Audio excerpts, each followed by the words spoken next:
thank Jeffrey Klink for stopping by, and being that Craig Newbold is under the weather, we've called in, well, support troops. None other than Sergeant Glenn Young, ladies and gentlemen, a former U.S. Deputy Marshal appointed by the FBI for Crimes Against Children Task Force. And we're here to talk about, well, the kid car, and more importantly, what he can do for people like you who have that thought of, well, your kid's being kidnapped or sexually abused. A lot of stuff to talk about with Sergeant Glenn Young, so let's get right to it. Let's talk. Thank you. Great to have you here. Let's talk exactly how you got started and what your job is. And by the way, I want everyone to know Sergeant Young and thekidcar.org is the website, and again, we'll have that on the screen throughout the interview as well, too. But go ahead. How'd you get started? I started in the late 80s. At that time, I had about going on 20 years law enforcement. And I started to receive a lot of special training from the federal government in missing exploited children. And at the time, the department assigned me to do all the crimes against children investigations, the sexual assaults, and child abuse cases. So I did like 20-some years of those investigations, and I started to watch Knight Rider, and I said to myself, you know, that car can probably save lives. The David Hasselhoff show. David Hasselhoff. So a lot of people thought I was crazy, and I said, I'm going to build one of those cars. So I laid some plans out with all my cases. I started to write my own script and story about missing exploited children. Don't take things from strangers, family code words. And one night, about 1 o'clock our time, I got a call. I was in bed sound asleep, and it was David Hasselhoff. Wow. And I didn't believe it because I had court that day. And I said, yeah, tell me another one, buddy. You know, because I thought someone got my phone number. And he said, no, I am David Hasselhoff. And then the more I listened to him, I realized, well, I made a boo-boo. And he said, you know, I don't know you, but I heard about you. And he said, I'd like to invite you to Hollywood with me for a couple weeks on a Knight Rider set. Well, no one believed me. So within 3 weeks, I was on a plane, my first trip I ever took. I flew to Burbank, California. His driver picked me up, and we went on location in a place called Chatsworth, California. And that was the home where Charles Manson committed all his crimes at the time. Sharon Tate. So being in law enforcement, I was so interested in studying that geographical area. And all of a sudden, this big 6-foot man come walking down the screen. He said, I'm looking for something. And I tell you, I looked up to him, and I just, big fan of Knight Rider. I never thought this was happening. And that led to 2 weeks. He took me to his home, and we talked about children. And he said, you're the only person I ever met like this who was that interested. And I said, I think that car can save a life. And so I told him my dream was to build one in a small version. And I did. So about a week later, he called me and he said, we're going to do a national public service announcement. And I said, I can't do that. And well, I did it in front of a major camera crew in Hollywood, and that was the beginning, and the rest was history. Now let's talk about what parents really need to know about their kids and what can happen. And obviously, this is not for the faint of heart. So if your kids are in the room, you may want to ask them to leave. But let's just get down to the fact of the matter is kids are being kidnapped, sexually abused, murdered every single day. And it seems like it's happening more and more often too, Rob. I don't know why. It seems like every time you watch the TV or the newspaper, it's on almost a regular basis. And I think a lot of it has due to change of society. A lot of access to a lot of things. When you and I grew up, we didn't have half of what the children have today. And it wasn't, children weren't as afraid as the public as it were today. Not all people are strangers, but there's a lot of people up there that just lure on children to their fantasies and their desires is to go out with children. I could never talk about some of the cases, but some of the cases I had, I could not believe, if I didn't see it in my own 2 eyes, of the unusual desires that some of these pedophiles have for the children. And I think we have to make our children aware as to the stranger and as to the awareness that's around them. We're not scaring them. Just let them know what's out there, how to say no, how to scream and yell. I love your code word idea. That came from the family code word is we define it as a secret word that only mom and dad know, not even your best friend. For example, the code word could be, we'll say, a color blue today.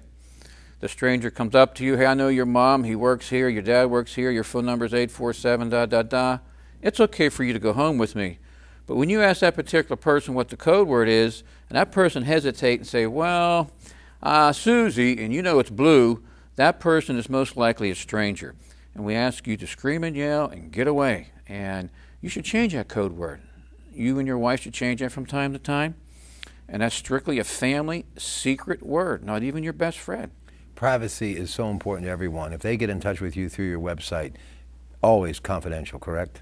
Definitely, 100%. And if anybody thinks there's something going on that isn't kosher, they can still get in touch with you. Correct, and I'll take it to the proper authorities, and we'll go from there. All right, a true legend in law enforcement, Sergeant Glenn Young. When we come back, he has some thoughts about this 11-year-old that decided one day to commit murder.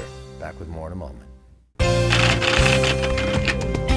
Two things before we talk about the 11-year-old who committed murder, allegedly, obviously innocent until proven guilty in nearby Lawrence County. But I want you to tell the audience about what you actually do with this car, and also how can we find out if there are predators living in our neighborhood. Go ahead. Okay, what we do with the car comes out on stage and we talk, and through this we have different things. We talk about strangers, what to do if you're approached by a stranger, and at certain points I'll throw candy into the car. Kid, activate your injection mode. You'll throw it away. You never take anything from a stranger, boys and girls. Then we have the anti-stranger spray. The kid car drives up, scans the area for the stranger, sprays the stranger, a mist of water comes out of the car, and we go on two wheels, sideways, to help find missing children. And our newest thing that we developed, Rob, is a fire.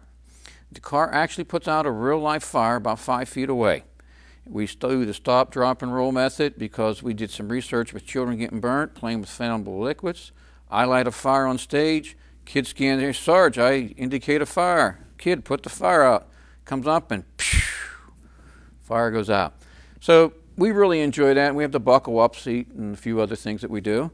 As of for the predators in our area, we should go to the Pennsylvania State Police website, punch in Megan's Law, put in the county, your zip code, and you'll find out where they're at.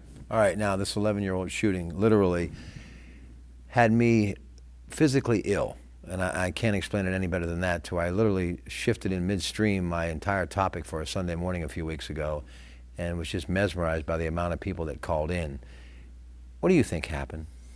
Well, again, I don't know nothing personally about the case. This is just my theory coming from 30 years of law enforcement.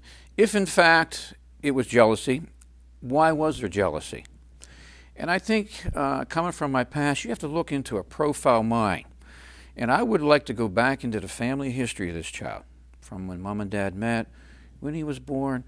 The main thing I feel, Rob, somewhere in his life, he is traumatized. He's living under a lock and key in his head that someone's going to have to unlock and find out why.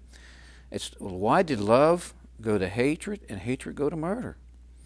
Now, why have they not, and you and I talked about this the other day, nowhere have I seen anything about his biological mother. Why is that? You have an answer for that? And I think that would where the profile would come in. Why? A good investigator would know that whole family history. How was he disciplined? And how was that, all that? And there's some signs. This just didn't happen overnight, Rob. No. This did not. The more I listened to it, this did not happen overnight. And how calculating could an 11-year-old be on his own to simply commit murder, get on the bus, and go to school? Right. And there were signs. There was indicators, but no one picked up on them. And if they did, they didn't say anything. You talked earlier about how times have changed. Do you think we're going to be seeing more of these things?